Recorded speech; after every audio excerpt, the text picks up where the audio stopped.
Hello students, welcome to guidance গুরু চ্যানেলে তোমাদের সকলকে স্বাগত। আশা করি তোমরা প্রত্যেকেই ভালো আছো।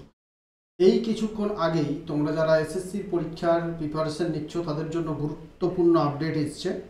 এই কিছুক্ষণ আগেই, তো মন দিয়ে দেখবে, লাস্ট পর্যন্ত দেখবে। নতুন হয়ে থাকলে চ্যানেলটা সাবস্ক্রাইব করে নাও। যারা এসএসসি পরীক্ষার প্রিপারেশন নিচ্ছ, এসএসসি বলতে কি সেন্ট্রাল গভর্নমেন্টের এসএসসি, সেই এসএসসির মাধ্যমে SSC CHSL, CGL, MTS, SSC GD, Delhi police সমস্ত পরীক্ষাগুলো হয়ে থাকে। তো সেগুলোর কয়েকটা পরীক্ষার নোটিফিকেশন প্রকাশিত হয়েছে যে কবে কবে পরীক্ষা হবে, সেই ডেটগুলো দিয়ে দিয়েছে। আর এসএসসি যে ডেট বলেছে মানে সেই ডেটেই পরীক্ষা হবে, ডেট কিন্তু এদিক ওদিক হবে না। তো আমরা ssc.gov.in ওয়েবসাইটে রয়েছি। আর দেখো এইখানেই নোটিশ, এক্সাম ক্যালেন্ডার প্রকাশিত হয়েছে এক্ষুনি, important notice, schedule of examination. এইখানে ক্লিক করলেই আমাদের নতুন এই যে এই পেজটা চলে আসবে। এখানে দেখতে পারো কি কি নোটিফিকেশন প্রকাশিত হয়েছে। দেখো, প্রথমে 4 নম্বরটা দেখায় কম্বাইন্ড হায়ার সেকেন্ডারি 10+2 লেভেল অর্থাৎ CHSL। পরীক্ষা হবে 1st, 2nd, 3rd, 4th, 5th, 8th, 9th অর্থাৎ 1 তারিখ থেকে 12 তারিখ পর্যন্ত জুলাই মাসে। ঠিক আছে, CHSL পরীক্ষা 1 তারিখ থেকে 12 তারিখ জুলাই মাসে হবে। তো এটা কি মাস চলছে?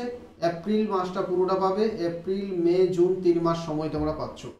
Sub inspector, Delhi sub inspector পরীক্ষা হবে 27, 28, 29 জুন মাসে। এটাও তোমরা 2.5 মাসের মতো সময় পাচ্ছ। তারপর তোমাদের আছে সিলেকশন পোস্টের জন্য যারা প্রিপারেশন নিচ্ছ, সিলেকশন পোস্ট ফেজ 12 এর পরীক্ষাটা হবে তোমাদের 24, 25, 26 জুন। আর তারপরেই হবে সাব ইন্সপেক্টর 27, 28, 29 জুন। তারপরেই combined CHSL 1st, 2nd, 3rd এগুলো। আর দেখো, আর জুনিয়র ইঞ্জিনিয়ারের যে পরীক্ষাটা, জুনিয়র ইঞ্জিনিয়ার এসএসসির মাধ্যমে যে জুনিয়র ইঞ্জিনিয়ার নেওয়া হয় সেটা 5, 6, 7, 8 জুন। তাহলে জুন মাসের 5 তারিখ থেকে শুরু করে জুলাইয়ের 12 তারিখ পর্যন্ত এই পরীক্ষাগুলো হবে। ঠিক আছে, বুঝতে পেরেছো তোমরা? এই পরীক্ষাগুলোর মধ্যে তোমাদের যদি কোনো পরীক্ষা থাকে তো অবশ্যই কমেন্ট করে জানিয়ে দাও যে তোমরা এটার জন্য কোনটার জন্য প্রিপারেশন নিচ্ছ। আমাদের টেলিগ্রাম চ্যানেলে জয়েন না করে থাকলে প্রত্যেকে টেলিগ্রাম চ্যানেলে জয়েন করবে। আর প্রত্যেকদিন সন্ধ্যা 7টার সময় আমরা এসএসসি পরীক্ষার জন্য, এসএসসি এমটিএস পরীক্ষার জন্য বিশেষ করে জিকে ক্লাস করাচ্ছি। তো সেই ক্লাসগুলো অ্যাটেন্ড করো প্রত্যেকে।